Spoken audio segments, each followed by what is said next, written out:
ម៉ែវាអ្នកណាមកផ្ទះយើងមានការអីហ្នឹងអូលោកប្អូនសុកតាហើយមានការអីដែរលោកប្អូនបាទខ្ញុំឮថាលបងសៅមានបញ្ហាសុខភាពគឺខ្ញុំមកលេងនឹងណាអូបានលោកប្អូនតាពី3ថ្ងៃមុននេះខ្ញុំលើកទុកដាក់ស្រូវនៅឯស្រែឥឡូវនេះឈឺខ្នងឈឺចង្កេះឈឺចង្គង់ធ្វើការអីមិនកើតទេលោកប្អូនអើយហើយចំណែកខ្ញុំវិញណាក៏អញ្ចឹងដែរឈឺដៃឈឺជើងបាយមិនបានសម្រាប់មិនលក់សោះបើប្រឡងវិញដឹងតែជាប់លេខ1មកអារឿងឈឺហ្នឹងប៉ុន្តែមិនដឹងថាត្រូវធ្វើយ៉ាងម៉េចទេលោកប្អូនអើយបាទពីមុនណាខ្ញុំក៏ឈឺដូចលបងចឹងដែរតែឥឡូវសុខភាពខ្ញុំល្អធម្មតាលែងឈឺទៀតហើយអញ្ចឹងផងតើផលិតផលហ្នឹងជួយអីបានខ្លះទៅលោកប្អូនបាទផលិតផលហ្នឹងវាជួយព្យាបាលជំងឺដូចលបងឯងចឹងដូចជាឈឺចង្កេះជង្គង់ស្មាបាតជើងខ្នងឈឺដើរមិនរួចឈឺកញ្ញាំដៃជើងហើមប៉ោងឈឺចុកចាប់ពេញរាងកាយពិបាកដើរឈរអង្គុយជំងឺស្លាប់មួយចំហៀងខ្លួនញាត់ដៃជើងធ្វើការមិនកើតនិងពិបាកក្នុងខ្លួនណាលបងយីពូកែរបស់គេមែនតោះអីយើងនាំគ្នាទៅទិញប្រើហ្មងតាបញ្ហាសរសៃលើជាតិអាស៊ីតនិងបញ្ហាជំងឺឈឺសន្លាក់រ៉ាំរ៉ៃជារឿ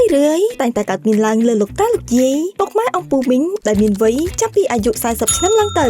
បញ្ហាទាំងនេះតែងតែផ្ដល់ផលរំខាននិងមានអាការៈធ្វើទុក្ខដូចជាក្រៅពីកេងជាប់សរសៃចង្កេះស្មាបត់អីផតឃ្លៀកជាប់កជាដើមលាក់ឈឺក្រញាំដៃឈឺក្រញាំជើងឈឺហើមបាត់ដៃឈឺហើមបាត់ជើងស្ពឹកដៃស្ពឹកជើងឈឺកាន់របស់របរធ្លាក់ពីដៃកាន់អត់ជាប់ឬអាចកើតមានជំងឺចិត្តស្លាប់មួយចំហៀងខ្លួនបណ្ដាលមកពីស្ទះសរសៃឈាមឈឺជង្គង់យកខែឆ្នាំឈឺស្មានិងឈឺបោះដៃផុតឈឺចង្កេះឈឺខ្នងពិបាកអង្គុយពិបាកគេងពិបាកដើរឥឡូវនេះអស់បារម្ភទៀតហើយពុកម៉ែអំពូមីងគ្រាន់តែប្រើជាមួយឱសថបុរាណតង្កាត់អាលីត្រឹមតែរយៈពេល3ថ្ងៃប៉ុណ្ណោះរាល់បញ្ហាជំងឺខាងលើនឹងបានធូរសះស្បើយ